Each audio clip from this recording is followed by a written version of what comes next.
Good evening and welcome to St. Joe's.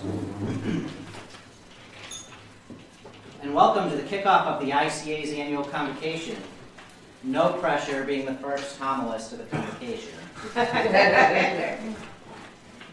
It's easy today to find something in the current news media, to find something to talk about. Now isn't it? There's so much that we could have commentary about. But this week, I was watching the news, not necessarily by my choice, but because that's what the channel the bishop put on. And on this specific news broadcast, there was a commentator who made reference to what people of our nation expect of their political leaders. He referenced that we're in a time when all the popular movies out there are those about superheroes. You can see it, and if you've been around long enough, you'll also see that there are remakes and spin-offs from 2 or 3 movies, or shows, or comic books that we all grew up with. Not only are these scenes on the big screen, but they're also on TV shows. Just more fictitious renderings of scenarios from the once popular comic book heroes, backed by popular demand. The comic books have been brought to life on the big screen. I could list all of these superheroes, but I'm sure around in the pews tonight, you've just already visualized many of your own favorites. Some of these heroes also date back to Greek mythological gods. It seems, folks, that our modern age has brought us back to a time of polytheism. We worship these heroes because of their triumph over battle of good and evil. They're always seen as doing the right things, making the right decisions, protecting others, always doing good, and as someone to look up to and aspire to be. And more often than not, these stories always end in a happy ending, or at least a to be continued. They make us feel good. I looked up the word good, and this is what I found.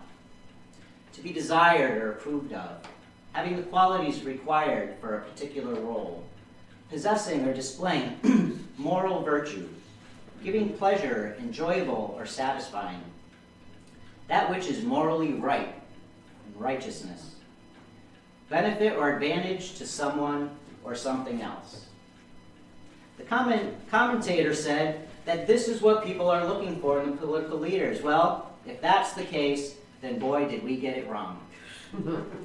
We often wonder why the pews are empty and parishes are closing.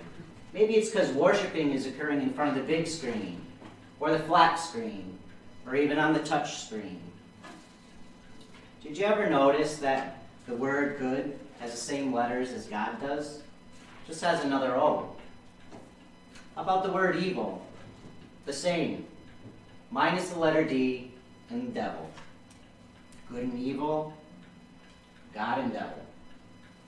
In the gospel reading tonight, Mary in her canticle says that her soul proclaims the greatness of the Lord, that he has mercy on those who fear him, that he has shown the strength of his arm, that he has cast down the mighty from their thrones, and he's lifted up the lowly.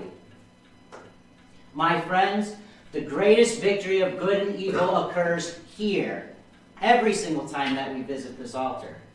It happened because of his sacrifice on that cross. He is the ultimate superhero.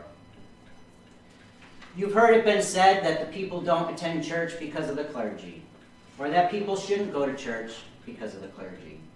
I'm here to tell you tonight that that's not necessarily true. That should be a part of it. It is absolutely our responsibility to, like Mary, be the intercessor to the people and to Jesus. Mary is the mother of the church, and the church is the intercessor to Jesus, as are we the intercessors to Jesus. And that is accomplished through our actions, through our deeds, and through our words.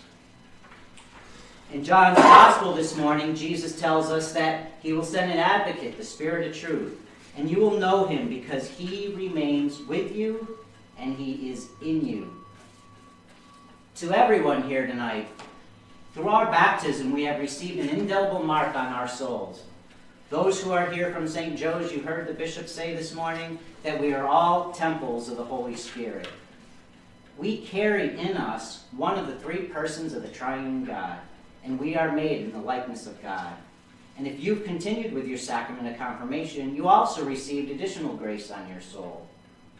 And for the clergy in the room, through your ordination or multiple ordinations, you have an even deeper mark on your soul through the grace you received during your ordinations. You see, we all have the power and the ability to love Jesus, keep his commandment, and to love one another, for the Spirit of truth is in each one of us. You may be here these next few days discerning on how to bring more people to Christ and to get them out from in front of the big screen, or to discern on how to increase vocations, or how to minister to a large group of those less fortunate, or maybe how to have a better relationship at home, or at work, or in your community. Well, I leave you with one statement. Be a superhero.